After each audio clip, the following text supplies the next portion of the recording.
snowball. Hold up.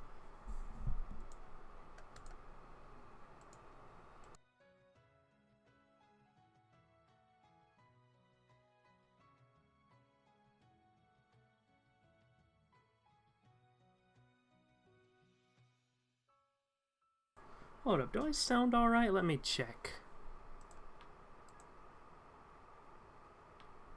This is me talking.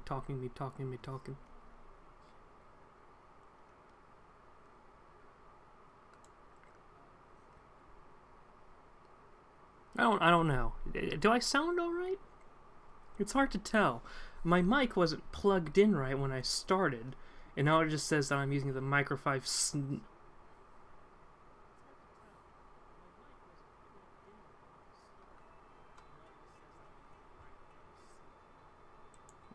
Alright, we're having a little chaos here at the beginning. But, whatevs. I think we're good. I hope no one tells me otherwise, although that mic did sound a little bit quiet for my liking. Blah, blah, blah, blah, blah, blah, blah. Okay, maybe it'll be better as we get along with the stream, but I don't know. Yeah, that's definitely way too low. You guys might have to turn me up a little or something, I don't know. But regardless, here we are. Now you might be saying, "No, Radix, behind you, that doesn't really look like the Middle East now, does it? Weren't we planning on starting the Middle East course today?" And I'm like, I still need to do more time for research. I haven't had time to do any research. I literally put this one together like over the course of a few minutes before this stream. But yeah, good thing it's something I actually know. But like with the Middle East, I'm gonna need more time for research. So for the time being, I'm stalling with what should be a quickie in the form of the Satsuma Rebellion. Yes. So that's my story, and I'm sticking to it. This is going to be sort of a in-spirit sequel, or a squeakquel, if you will, to my Boshin War lesson thing. And I just ate a pizza, so I'm feeling a bit sluggish. So hopefully you can forgive me with that. So let's just see what we can do here. Satsuma Rebellion. Let me move Twitch chat over. No, I can't do that. Joe. So we're going to be following up on the stuff that happened after the Boshin War.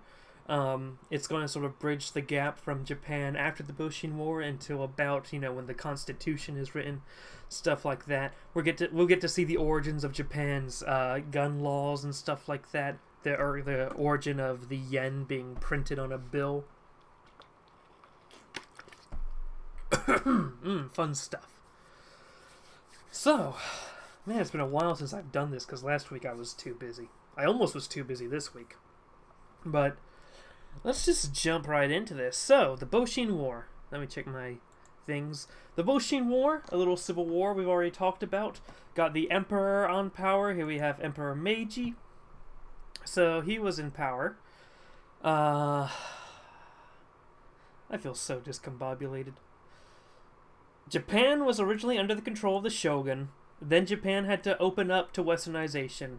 A lot of people didn't like that, especially people in Satsuma, which you can see on the map there, and Choshu, which you can also see on the map there. And as we talked about last time, my family actually comes from the Satsuma region.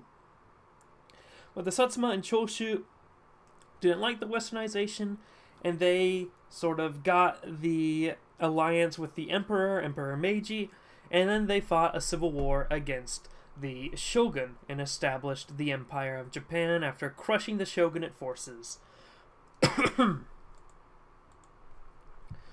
So, again, we have Emperor Meiji, but one of the most important leaders during the Boshin War was a Satsuma official by the name of Saigo Takamori, and that's Saigo Takamori there.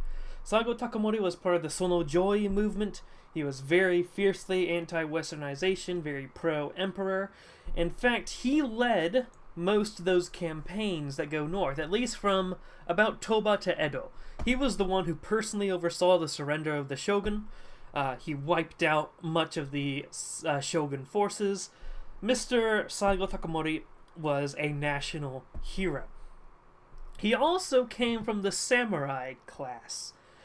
He and his forces were all samurai. Japan at the time was divided basically into four different, what they called the four occupations, I believe it was called. You could be a samurai, a farmer, an artisan, or a merchant. Now, of course, that caste system doesn't include nobles and like general slaves, although slavery was something that was sort of dying out in Japan by now, if not completely died out. But yeah, let's see. But yeah, he was part of the samurai class. The samurai class, they had, a little bit of privilege in the sense that they had, spots reserved for them in the military, and that they could carry. They walked around with their swords. Just walking through town, they were allowed to have swords on their belts, and they were allowed to carry their swords in public. No one else was allowed to carry weapons in public, although you were allowed to have weapons, personally, just not, I guess, sort of a concealed carry. Not even a concealed carry, because a concealed carry means you can take it into public as long as no one can see it. You couldn't take it into public, but you were allowed to have weapons. The samurai, on the other hand, were allowed to bring their weapons out into public, and they did not need to conceal them. They typically wore their swords for the most part with pride. Their laws also applied to like muskets, but there weren't many muskets in Japan. Those were a fairly new phenomena that was brought in with westernization. So, let's see. There's also Ito Hirobumi. Ito Hirobumi was from Choshu.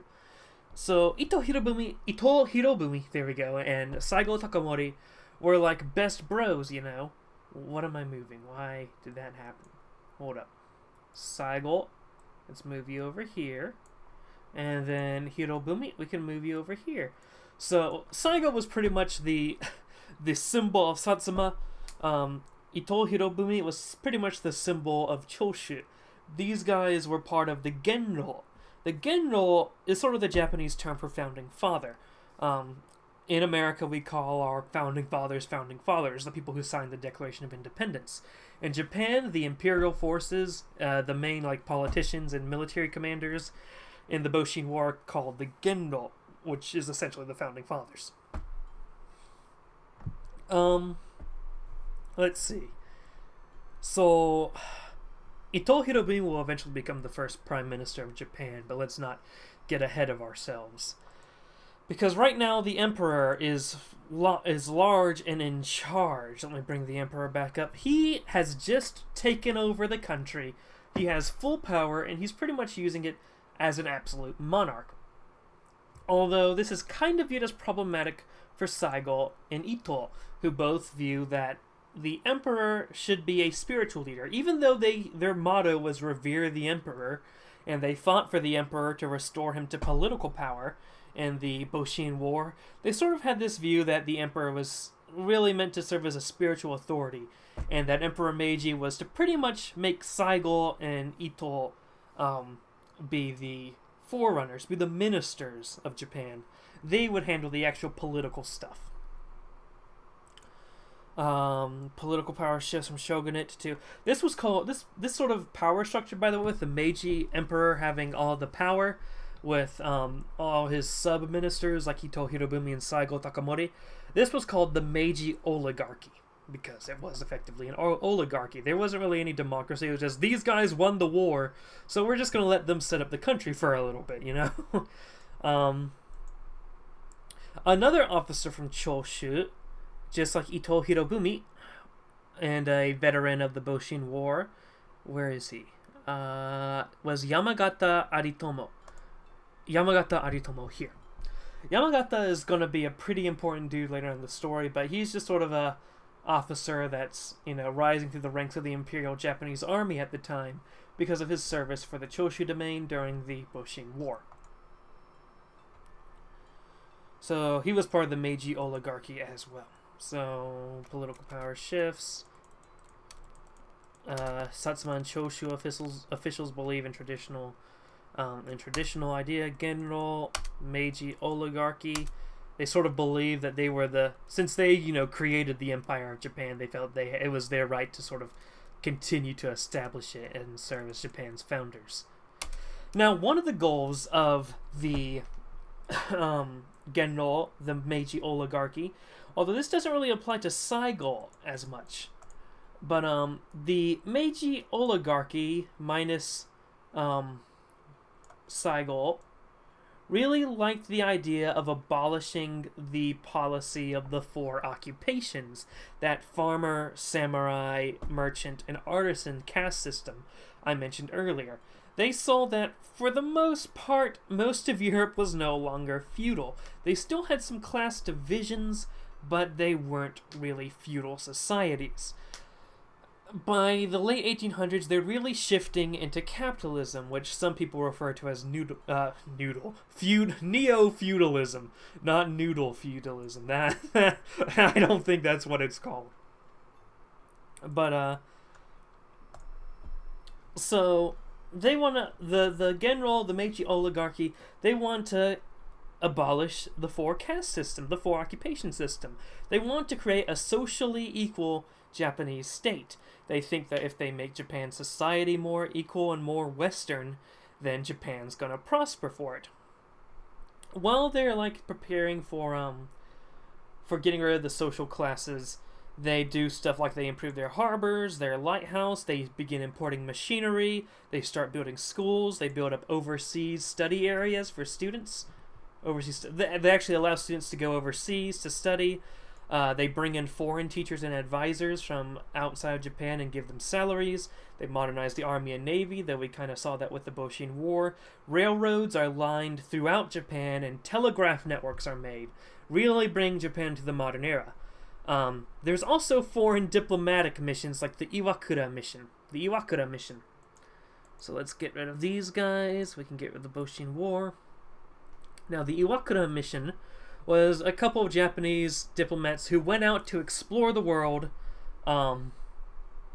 to undo the unequal treaties. If you remember from the Boshin War episode, I mentioned that once Japan was opened up to the Western world, they were put through what were called the unequal treaties. Because the Western powers, the United States, Europe, because they were negotiating from a position of power, the unequal treaties took place, which meant Japan pretty much had a big trade deficit with the foreign powers. It wasn't fair. So the Iwakura mission goes out to the world to try to renegotiate the unequal treaties. They go to the United States, they go to the United Kingdom. Really, those two are their focus, America and Britain. Those two are the focus of the mission after the Boshin War. They get sent out in 1871, 2 years after the Boshin War ends. They try to renegotiate the unequal treaties, but they don't really succeed. For the most part, America and Britain are you think we were going to renegotiate these treaties? What are you going to do, fight us? And then, the Iwakura mission is just a failure. Though, they do get to see more of the world, and they come to the understanding that Japan, even with all the westernization that's going on, Japan is terribly backwards compared to the rest of the world when it comes to industrialization. One of the ways that Japan was sort of backwards was with the social class system that was set up. Let's see. Now, they also went to France and Germany, though that wasn't really too much of a focus. I have this picture here. If you look closely, you'll see that there are samurai standing in Egypt. Those are samurai in front of the Sphinx with the pyramid in the background. Now, this was part of Japan's, policy of exploring the world, coming to understand more of the world around them. Now, this actually isn't part of the Iwakura mission. This was a mission in 1863 that Japan sent out. In fact, I think this might be a shogunate mission, come to think of it. But, I just think it's an interesting photo, just to see all these samurai standing in front of the Sphinx.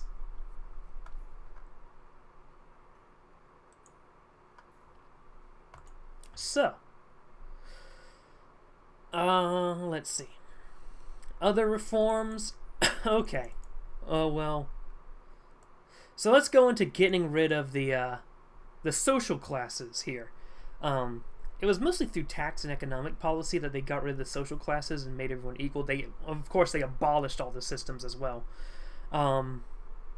Now, with the four systems, farmer, artisan, merchant, and samurai, really farmers, artisans, and merchants were all peasants. Samurai were the only ones with, illustrious privileges. Now, when you abolish this caste system, the samurai are the ones getting gypped here, so the samurai aren't really happy about it. Now, we mentioned the daimyo earlier, the people who ruled their domains. The domains were abolished, and they were reorganized into prefectures. The daimyo, they lost their titles as daimyo, sort of their political power, but they did get the class of nobility. Even though the social system in Japan was being wiped out, a new social system was being built up with nobles and peasants. Basically, Japan saw that, hey, that's how it is in England, that's how it is in France. Well, not so much in France since the revolution, but pretty much that's how it is in England, that's how it is in Germany. So the system got simplified into a system of nobles, former daimyo, and then the peasants, everyone else. So does that make the samurai peasants? Kinda. The samurai lose their exclusive claims to their military positions. They're no longer soldiers. Now, to put this into perspective, Europe, at any time during the feudal age, Europe had about less than 1% of their population being knights. Knights, of course, being the European equivalent of Japanese samurai. I think in England, during, around the time of the War of the Roses, there were about just 5,000 knights compared to, I think, a population of 3 million. France only had less than 1... Overall, the nations have about less than 1%, sometimes 0.18% knights in their entire national population. The knights aren't really a big population in medieval Europe. In feudal Japan, which was 10 years ago, in the context of this story, samurai made up around 10% of Japanese society. At its weakest, it was typically around 5%, but around this time period, samurai are 10%, and that's even after the Boshin War, where the samurai were kind of wiped out by the Gatling gun. So the remaining samurai were largely loyalists to the emperor and helped from Satsuma and Choshu. So the Satsuma and Choshu samurai and other samurai made up 10% of the Japanese population. That's 10% of trained warriors who have weapons that all of a sudden are having their rights taken away and are all of a sudden out of a job. So there's some instability going on here. One of the ways that the Japanese government tried to pay sort of reparations, recompensation for taking away the noble status of samurai and pretty much getting rid of their jobs was by paying them a stipend, which meant that they got money from the government over time. But as time went on, there was a little bit of corruption in the Japanese government. Japan really needed money, by the way, at this time. After fighting the Boshin War and undergoing this very expensive westernization process, money was a big issue. So they were trying to get as much money as possible. Eventually, the money they were paying the samurai off started to become less paid to the samurai and more, we're going to take the money we're giving you in the name of taxation. And soon the samurai aren't getting paid anymore. So that's a little bit of a problem for the samurai, as you can expect. So the samurai who lose their nobility status, they lose their jobs, and they lose their money from the government. So they try to find other jobs. A lot of samurai I have a list of positions they tried to go for. Let's see, they became bureaucrats, teachers, army officers, police officials, journalists, scholars. They helped colonize northern Japan, which was a largely snowy area. They were bankers and businessmen, but for the most part, they failed at these ventures. From their birth to their adulthood, they were trained to be samurai. They were trained to be fighters. They were trained with Bushido, the way of the warrior, of course, but that doesn't really... Being a traditional warrior isn't a very good mindset when you become a teacher or a banker. So the samurai failed at their jobs, and oftentimes they would be fired. So you had a lot of samurai just straight up unemployed. Now, in the 1500s, Japan was unified And the person who unified Japan was like, alright, I've taken over Japan, but there's the problem with the samurai. Because the samurai are warriors and the only thing they know how to do is fight. And if I don't give them something to do, they're going to start a rebellion. They're going to start chaos in Japan. So I'm going to invade Korea.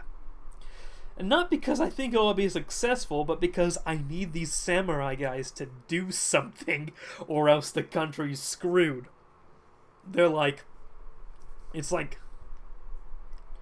they're like, oh, some sort of rabid animal weapon that you want to make sure is being set out against your opponents and never just kept idle in your home. So the samurai were sent to Korea and died. So with the Boshin War, Japan's unified.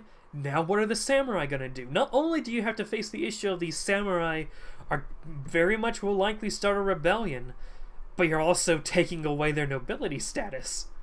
Let's see.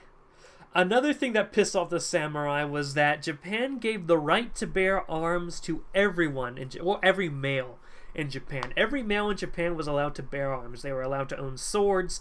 They were allowed to own muskets.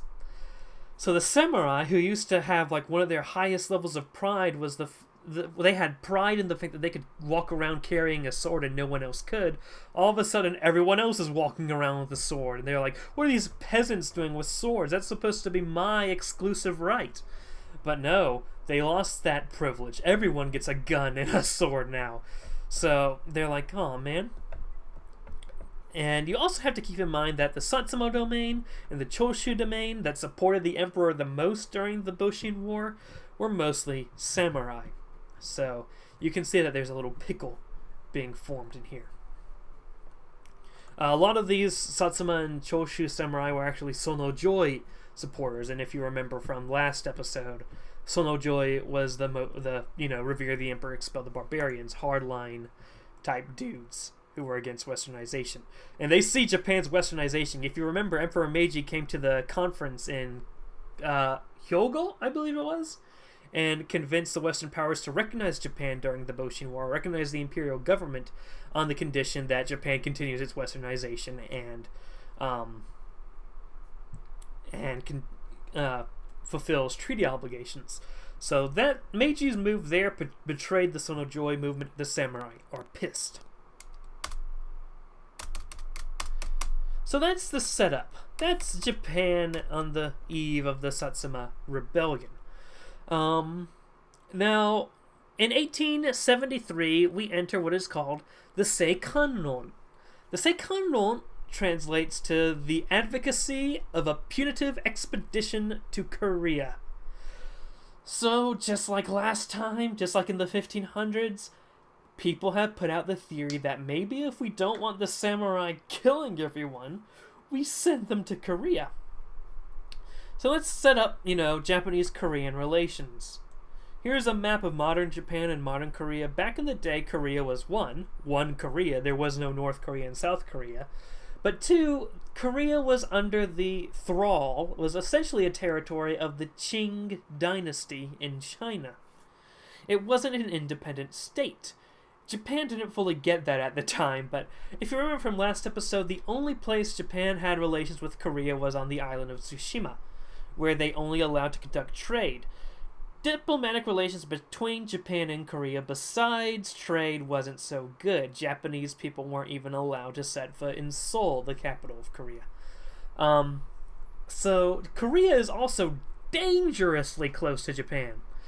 Around this time period, like I talked about in the last video, so I don't really need to go into too much detail, but Japan felt the need to expand to, sort of become respected by the other powers of the world so that, America or Europe won't step in and just colonize Japan.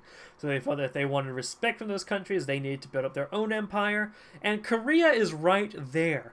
One Japanese official once said that Korea is like a dagger pointed at the heart of Japan. If anyone wants to destroy Japan, just take Korea, which, by the way, at this time, both China had domination over Korea, but Russia also had ambitions to take over Korea. Meanwhile, both the United States and the United Kingdom both had fought small skirmishes in Korea, and so there's this whole idea that Korea is going to be taken over by somebody. And the Japanese felt that if Korea is going to be taken over by anybody, it should be taken over by Japan, because Korea is a very critical point, because it's a dagger pointed at the heart of Japan. However, first things first, Japan wanted to normalize relations with Korea. So, in 1869, they send a letter to the Korean kingdom, and they say, hey, we should set up normal political relations. I'm a new country now, the Empire of Japan, and why don't we chill? Why don't we be friends? The thing is, they informed Korea that they now have an emperor, Emperor Meiji. Korea was part of the Qing Empire. In Qing China, there is a character, a Chinese character that means emperor. And it was illegal to use that character outside of the context of the Emperor of China. So when Japan, which used Chinese letters, or Chinese characters, kanji, sent its letter to Korea, when they said, hey, we have an emperor, they wrote emperor with the Chinese character for emperor. So for the Koreans, when they saw that, they pretty much took it as an insult. Japan said, hey, we have an emperor, and Korea's like, what did you just say to me? Did you just use the word emperor outside of the context of the Emperor of China? So immediately things were off to a bad start. There's some sort of historical debate over whether or not Korea was insulted that Japan used the term emperor when they swore fealty to the Chinese emperor, or whether they were insulted because they misunderstood the use of the word emperor to mean that Japan was trying to take over Korea and make Emperor Meiji Korea's emperor as well. Personally, I think it makes more sense for the theory that the Koreans were offended by the use of the term emperor outside the context of the Qing emperor, because that's frankly what makes more sense. Korea had been owned by the Qing dynasty for a long time now. So in 1869, because Japan used that kanji, Korea refused to, talk to Japan. Japan ultimately was like, okay, you're not talking to us, we're just going to make relations on our own.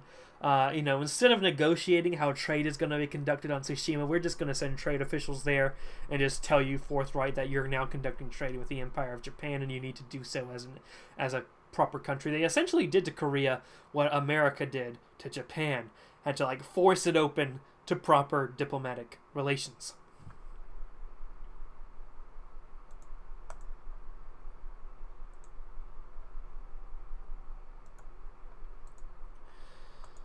Let's see. Seikanon.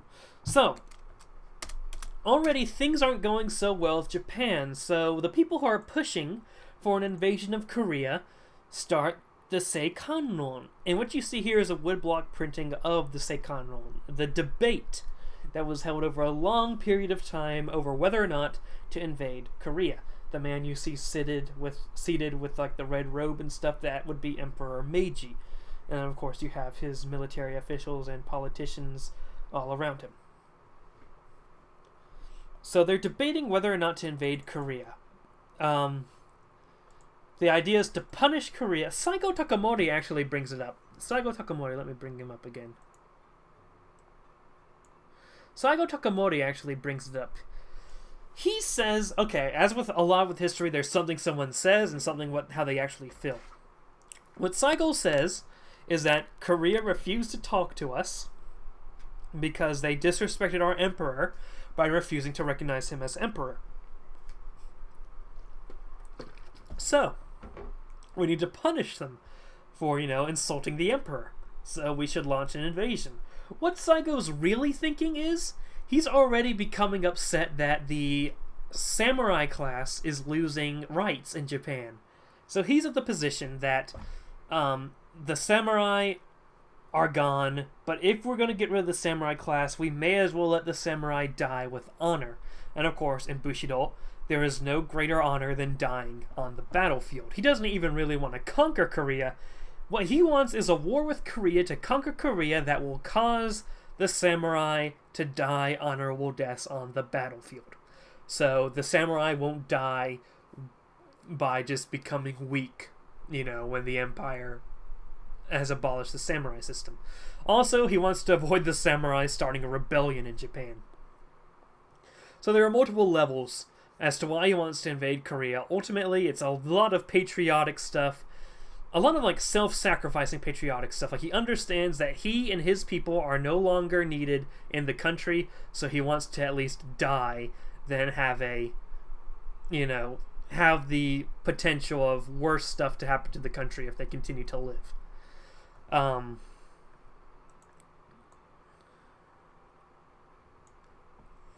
So it's a good place to send the samurai because they're about to rebel. It's a good place for samurai to die honorably as opposed to, just being wiped out through law. Saigo Takamori actually volunteers. He says, alright, I know how we'll start the war. I myself will go to Korea and I will just act like an idiot in Korea, just act like a monster until the Koreans kill me. And then you guys can use the fact that they killed one of Japan's national heroes as a pretext for invasion. Although he does actually believe that Japan will win the war. He believes Japan will win the war and take over the Korea, but that's not his priority. His priority is just to have samurai die honorably, which sounds horrible, but it really is sort of, in Japanese culture, a very self-sacrificing thing to do. He literally volunteered. His plan includes him being killed.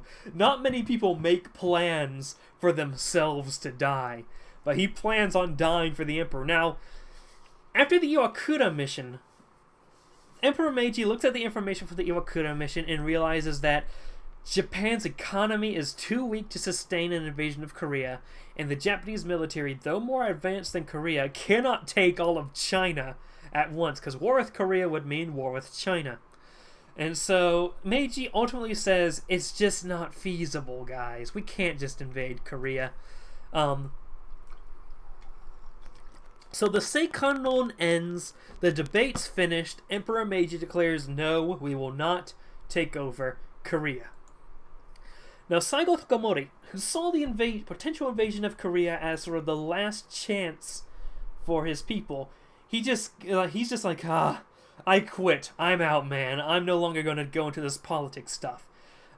He resigns from all of his offices, I guess, in sort of protest of the decision, and he goes home to Kagoshima in the Satsuma domain. And I have a map of Kyushu right here. This island is the island of Kyushu. It's where Satsuma is based, sort of where you see Kagoshima is. And Kagoshima is the home of Saigo Takamori. So he resigns from politics and goes over to Kagoshima. A lot of Satsuma ex-samurai throughout the Japanese military and the police force, when Saigo quits and returns home to Kagoshima, they do the same too. So you have this weird thing of this whole clique of people just stopping and giving up, quitting, and going home. Veterans of the Boshin War. So they all go to Kagoshima following their sort of, figurehead, Takamori. In 1874, Takamori establishes his own little private academy in Kagoshima. And then more branches of the academy are made. They sort of spread throughout Kyushu. The academies are focused on training ex-samurai in things like weapons and military tactics. Essentially, he's setting up these little paramilitary camps. Which, as you can imagine, if you're a politician in Tokyo, and you're seeing that this dude who's angry at the government, and who is part of the ex-samurai class that sort of is unhappy, is making these paramilitary academies, you're gonna feel a bit nervous. Like, is he gonna use those military academies against us? But, let's see. The governor of Satsuma, because again, at this point, Satsuma is no longer a domain, so there's no daimyo of Satsuma. Now it's a governor of Satsuma because Satsuma is a prefecture. The governor of Satsuma is like, you know what? I like you, Saigo Takamori. Why don't we... I'm going to support you. He even appoints graduates of his academy to positions in political offices. So, Kagoshima and the Satsuma region, and even throughout Kyushu, you have pro-Saigo Takamori, pissed-off samurai, ex-samurai dudes, just sort of establishing their own political establishment, as it were. And by the time of 1876, there's so much support for Saigo in Kyushu, and especially in Satsuma, that Satsuma itself may as well have been seceded from the Japanese Empire. Satsuma was pretty much under its own rules at this point. Not legally, Satsuma never declared independence, but it effectively didn't really follow laws that were made by Tokyo. Although by 1876, Saigo had also retired, he was sort of just chilling with his academy. And I actually have a picture of his academy, of his peeps, somewhere. Takamori School. The dude seated in the chair with his beard, that's an old Saigo Takamori, because he's getting old by now. But around him are students of his academy. So as you can see, they're wearing traditional samurai armor. This is very much a samurai training school.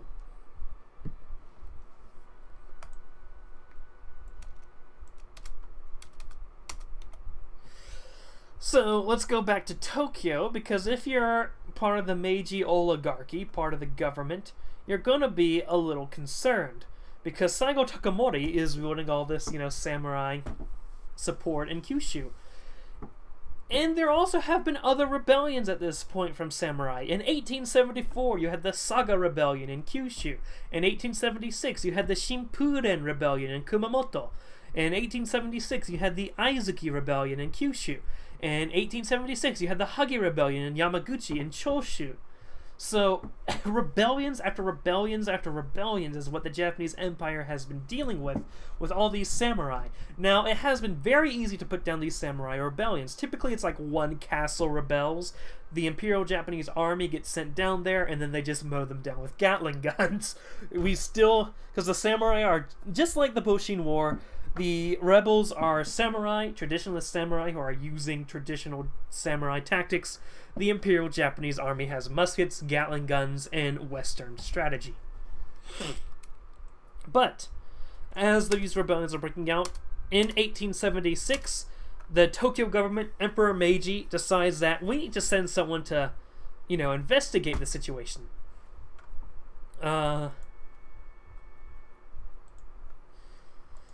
So they send a police officer and 50 other... Why do I have it written down? Police officer, 57... They send a unit of police officers to Kagoshima to sort of investigate Saigo Takamori.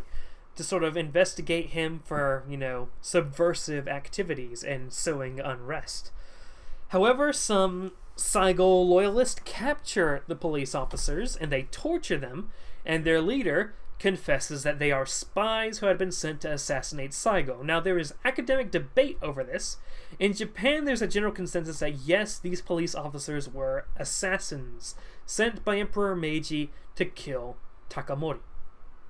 However, it really does seem that their confession of being a spy is coerced, and the dude who confessed it, Nakahira Hisao, the head police officer, will later go on the record saying, yeah, they made me say it, but it's not true. Personally, I don't think the police officers had the intention to assassinate Takamori. Although, it's very hard to say. But from the Satsuma perspective, the Japanese government sent assassins to kill their leader, Saigo Takamori.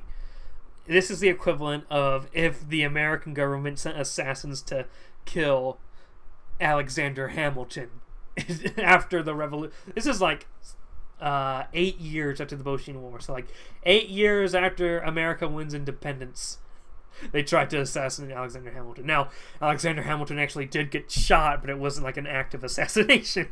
Let's see.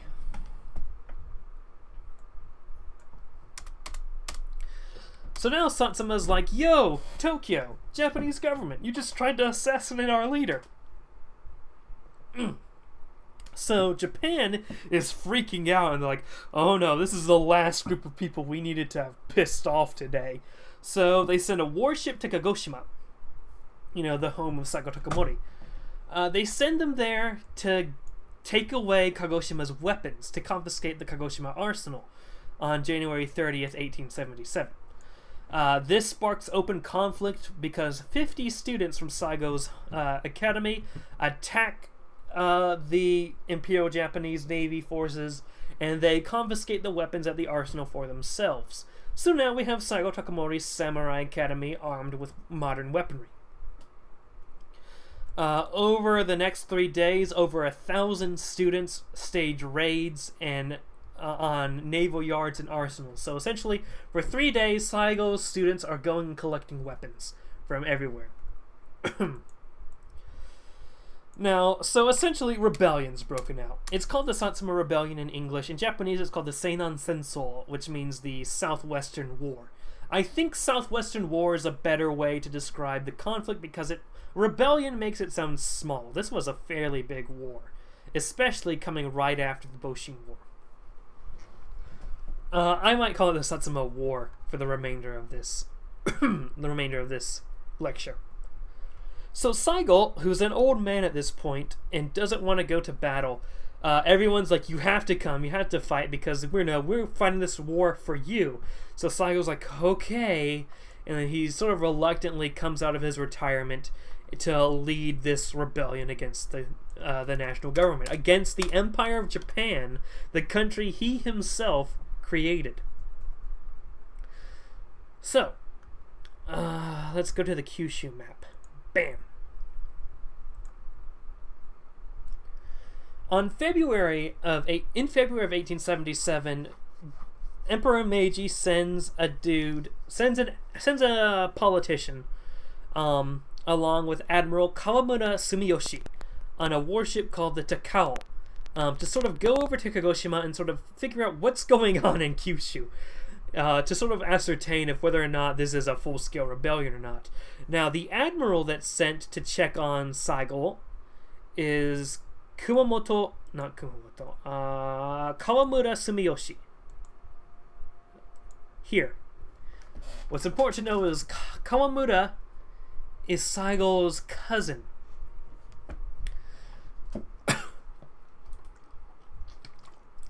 So the Imperial Japanese Navy officer who's going down to check up on Saigo is his own cousin.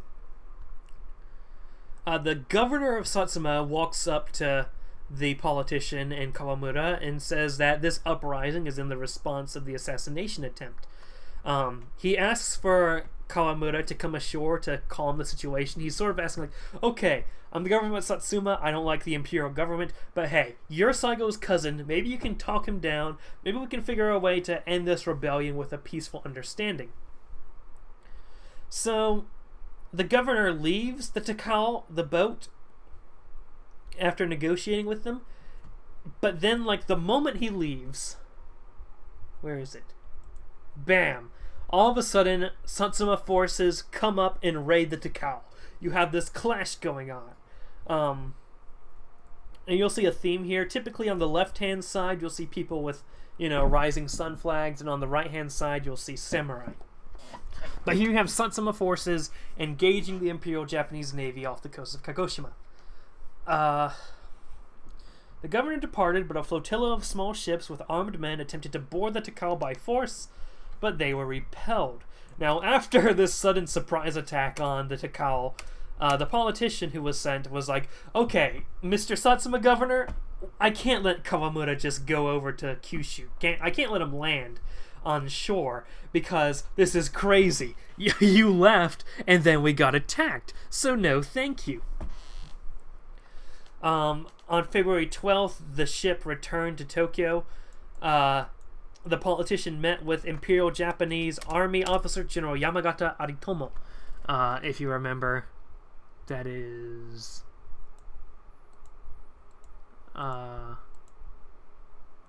this guy. A Choshu, former Choshu officer, now an officer of the Imperial Japanese Army. So the politician who was sent to Kagoshima meets up with General Yamagata Aritomo, and he also meets with Ito Hirobumi, who, if you remember,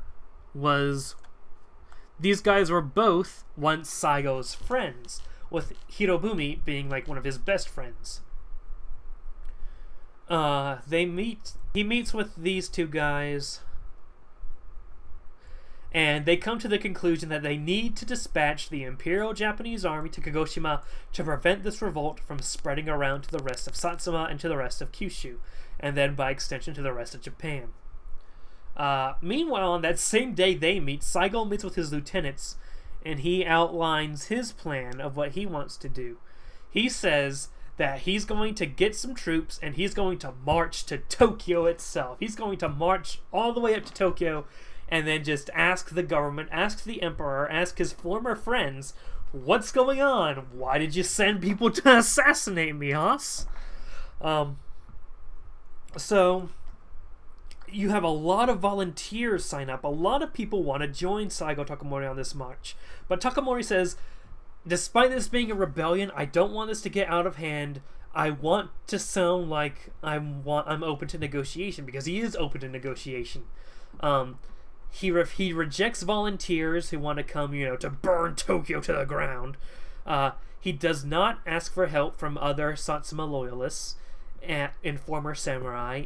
And when he goes out and marches, he's dressed up in his Imperial Japanese Army uniform to sort of show a sign of loyalism to the Japanese government. He does not leave any troops behind at Kagoshima, though. All his troops are with him on the march. Kagoshima's just open to occupation. Now, as they march northward, they face a lot of snowfall. And I think I might have mentioned this, but I might not have during the Boshin War episode.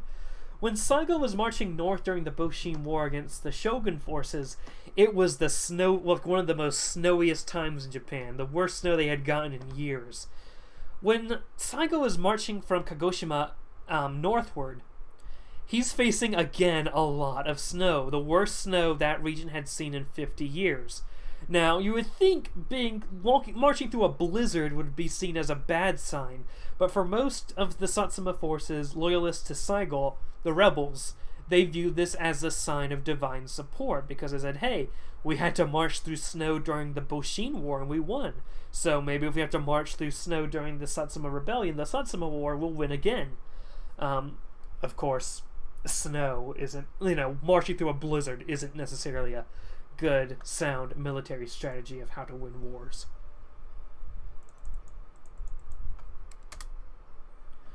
So Saigo and his forces eventually come upon Kumamoto Castle. Although first I have a picture.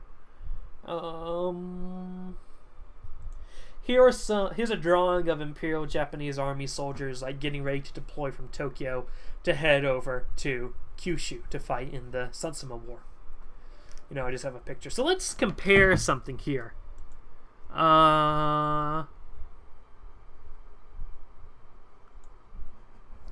Here are soldiers of the Imperial Japanese Army who were stationed at Kumamoto Castle, which we'll get to. And here's Takamori's students, the troops he's marching with.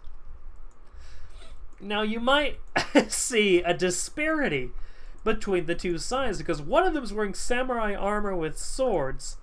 The other are wearing military uniforms based off the French and American Union armies at this time.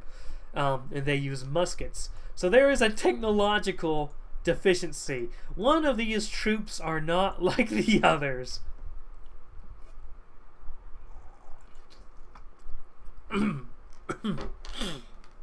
But yes.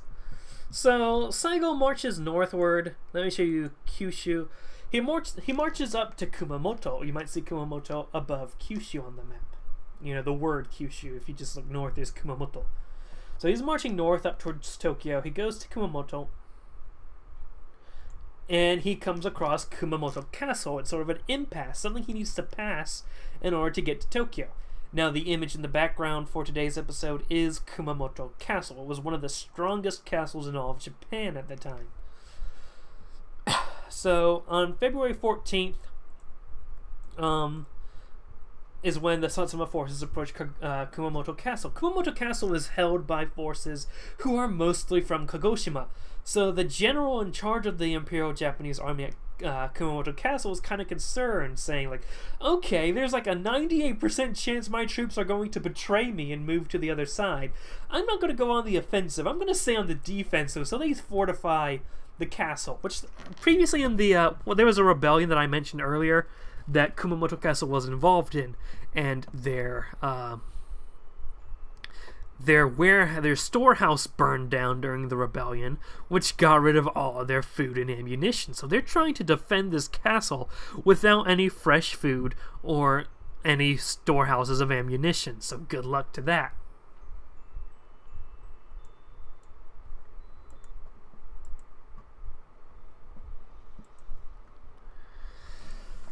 But yeah, the IJA start fortifying the castle. Eventually, on February 19th, Takamori gives the order to storm the castle. They're sort of trying to force their way in. And then the IJA opens fire to defend the castle. And you have your siege of Kumamoto Castle. The battle doesn't really go anywhere. It's definitely a battle of attrition. By February 24th, the Satsuma forces have to entrench themselves around the castle in a hopes, it's a siege. They're trying to starve them out. And of course, it's freezing, so sucks to be in the trenches. But they wait for a while. But eventually, they get Imperial reinforcements from Tokyo that I showed you earlier. And Saigo is forced to retreat from Kumamoto. Meanwhile, on March 9th, Emperor Meiji strips Saigo of his titles and offices and his ranks. So the Emperor sort of declares Saigo a rebel at this point. And yeah, the Satsuma forces begin to retreat. It doesn't take them long for them to meet with the Imperial Japanese Army again in the Battle of Tambaruzaka. Now, Tambaruzaka is very close to Kumamoto. They didn't get far with their retreat. And there are a few images of the Battle of Tambaruzaka. This is the best one. Again, you'll notice samurai on the right-hand side, Imperial Japanese Army on the left-hand side with the rising sun flag. But on March 4th, the Imperial Japanese Army, this is under Yamagata.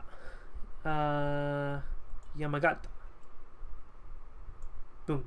So he's finally arrived at the front lines against his former friend Saigo Takamori. Yamagata's forces attack the retreating Saigo Takamori forces near Kumamoto. It's an 8-day-long battle, and it's just a bloodbath. During the battle, Saigo writes a letter to Prince Arisugawa, who's a member of the imperial family. He restates his reasons for going to Tokyo, or at least trying to march to Tokyo, saying that he's just trying to ask questions, and that he says that he's not committing to a rebellion, and he's looking for a peaceful settlement. But the Tokyo government refuses to negotiate with Takamori even after receiving the letter. The Imperial Japanese Army, I should note that the Imperial Japanese Army that's being deployed to the Satsuma War are mostly troops from Tokyo and police forces. Well-armed police forces are taking part in this war. So while this battle's going on, Imperial Japanese forces attack Kagoshima, sort of behind Takamori, his hometown. So by March 8th, the Kagoshima is seized by the Imperial Japanese Army. The governor of Satsuma is taken into custody. Yamagata continues to land forces behind rebel lines and take more of the Satsuma province. And then they begin to strike the rear of Satsuma's army. So, essentially, Saigo Takamori and his forces are getting hit from both the north and the south. Troops coming in from Kumamoto and troops coming in from Kagoshima. Eventually, the Satsuma forces retreat, but they have heavy casualties. The Battle of Tambaruzaka was a huge battle. It wiped out a lot of Satsuma forces here.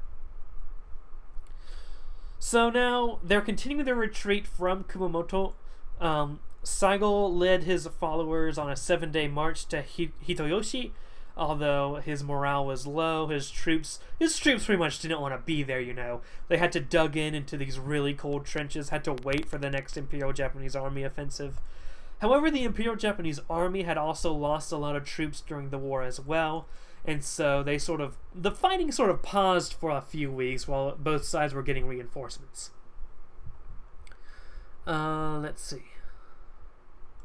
Eventually, the Imperial Japanese Army goes on the offensive once more, once they're all, loaded up, locked and loaded, and they just continue to push Saigo back. They push him from Miyazaki. Part of his retreating tactic, Saigo actually left behind some samurai, like pockets of samurai to do guerrilla warfare against the advancing Imperial Japanese army, but they really didn't make a difference. By July 4th, Saigo was pushed out of Miyako no Jo in Nobeoka. These places aren't really important to know. They don't show up on the map. What you really need to know about the map is Kumamoto and Kagoshima. That's the two main places. More troops are landed from Tokyo. It's just, a bloodbath. Saigo gets caught in a pincer attack. The Satsuma forces get into an encirclement, but by August 17th, the Satsuma army is reduced to 2,000.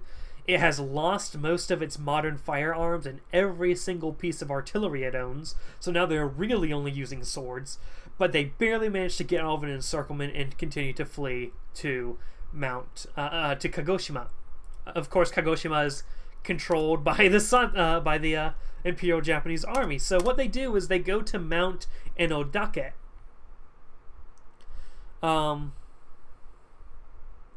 They go to Mount Enodake. They're like, it's over, Anakin. I have the high ground. But they get surrounded. So you have this point where they're just defending this mountain. They're surrounded. It's just a bloodbath. Yamagata sends in a large Imperial Japanese army force that outnumbers the Satsuma forces 7-1. Eventually, most of the rebels surrender or they commit seppuku. They stab themselves with a sword. Saigo, however, he escapes. He burns his private papers. He burns his army uniform. He's like, okay, by this point, I was going to make a meme at some point. Punished snake, a fallen hero or whatever it is, who's disowned by his homeland. But I didn't have enough time to make up a punished Saigo meme. If anyone has the time to make a punished Saigo meme, assuming I don't eventually do it, I would love to see that. But Saigo's like, you've killed my people, you refuse to negotiate, you send assassins after me, you're trying to wipe out the samurai class, you refuse to listen to me with the invasion of Korea.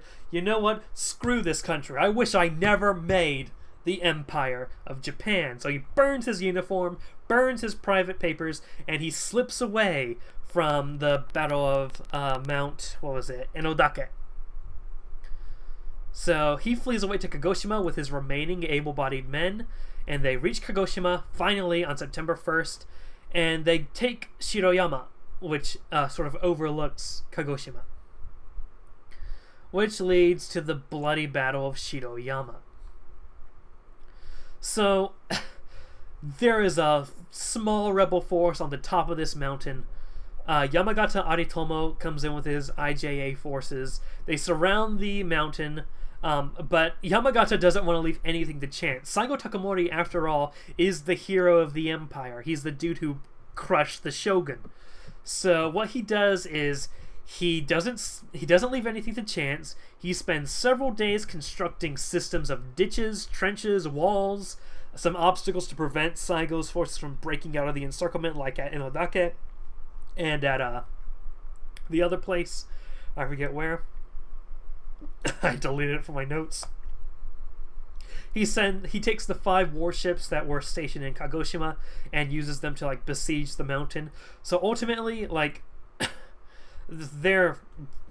Saigo's screwed. The Imperial Japanese army outnumbers Saigo Takamori's Satsuma forces 60-1. 60-1.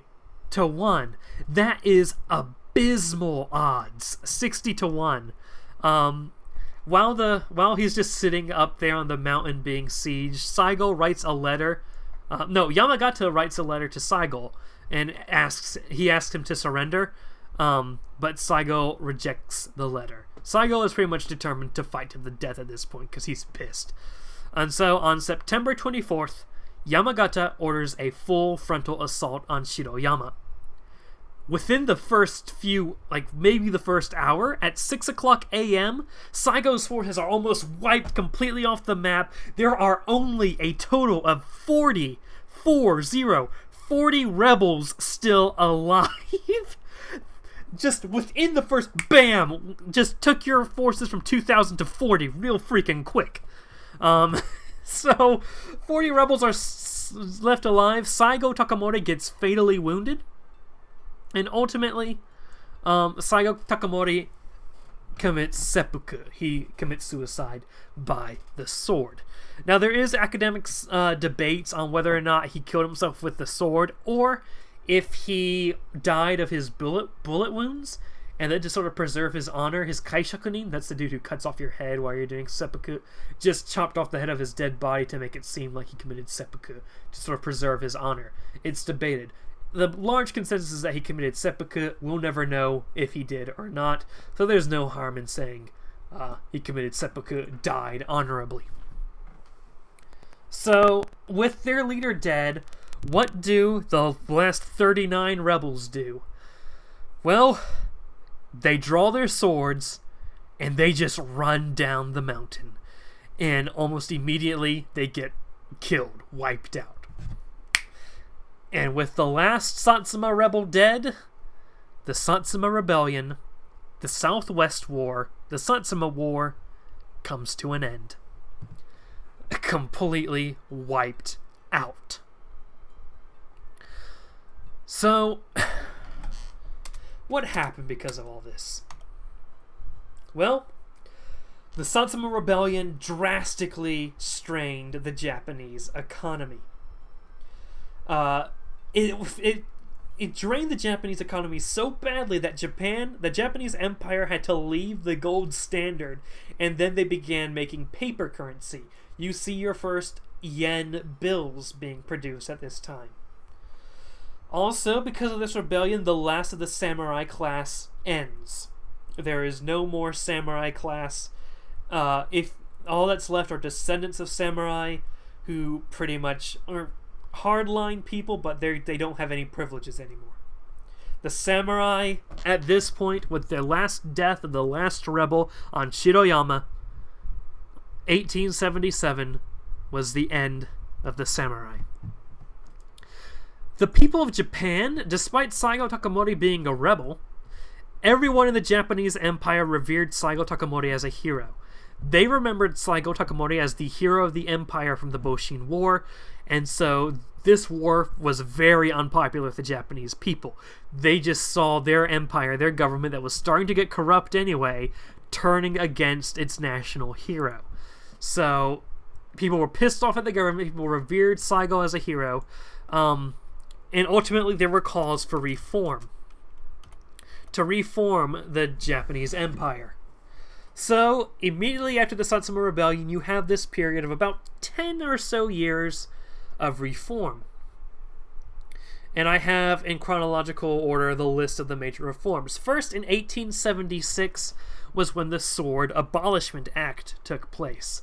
People's weapons were taken away. Japan had faced so many rebellions, especially the last one, that it was just like, I ain't dealing with rebellions anymore. So in 1876, weapons, firearms, swords, muskets, what have you, were confiscated. This is the origin of Japan's gun policies. Like, if you know, Japan, you're not allowed to own a gun in Japan, with like some exceptions. This originates because of the Satsuma Rebellion. In 1884, you had the Chichibu incident in Saitama, pretty much right beside Tokyo. Some peasants are tired of the Meiji oligarchy pretty much having all the power. The people don't feel represented. So in 1884, some peasants rise up. Eventually, the IJA gets sent in and they put down the peasants violently. But still, it's a sign that the people are unhappy with the Meiji oligarchy now. They might have been fine heroes for the Boshin War and setting up the Japanese government, but, you know, it's gone out of control now. So finally, Emperor Meiji sees what's going on and he's like, okay, we need to do some changes. And in 1889, he writes the Meiji Constitution. And with the Meiji Constitution, he pretty much gives up his absolute monarch power status. It's a very complicated... Basically, the Meiji Constitution opened up elections in Japan. It did turn Japan into a democracy. A lot of people don't know this. The Empire of Japan was a democracy. Not necessarily a liberal democracy, but it was a democracy. It did have positions filled out by people who were voted in by the general populace. So, with the Meiji Constitution, what is called the Diet of Japan, which is their Congress, was created with elected officials. The Prime Minister office was established. The office of the Prime Minister was established. Ito Hirobumi, if you remember him from earlier, he gets declared as the first Prime Minister of Japan. So we have a democracy, we have a prime minister. What does the emperor do? The emperor pretty much is allowed to sit back and just continue to be a spiritual figurehead. However, if the emperor wants to step in and do something, he can. So it's sort of a constitutional monarchy where it's a democracy, except if the emperor wants to do something, he doesn't have any checks and balances against him. That's really what it is. But the emperor is sort of trusted to stay out of political affairs. It's the realm of the prime minister. It's the realm of the elected officials. With the Meiji Constitution, Japan becomes a democracy. And that later on in that same year, Emperor Meiji himself posthumously pardons Saigo Takamori. He pardons Takamori for his rebellion, and once more, Saigo Takamori is considered a hero in Japan. So, that is the story of the Satsuma Rebellion, the Satsuma War, Japan's last great civil war. Hopefully, next time we meet, I'll have enough stuff for the Middle Eastern history course, but yeah. So, yeah, Japan's established as a democracy now. I didn't mean to accidentally sort of make a two-parter on... This could very well turn into a course on Japanese history, but I don't want it to be. I already wrote an ebook on Japanese history from this time period onwards. And I really want to get to the Middle East, because that's very important when understanding the context of modern politics, modern foreign policy in particular. So, thank you guys so much for coming out. Hopefully I'll see you next Thursday. If I don't, I'll see you at some Thursday. I don't know when. But, yeah, thank you guys for coming out. Hopefully when we next meet, I'll have some information about the Middle East to begin that, course. And have a good day, ladies and gentlemen.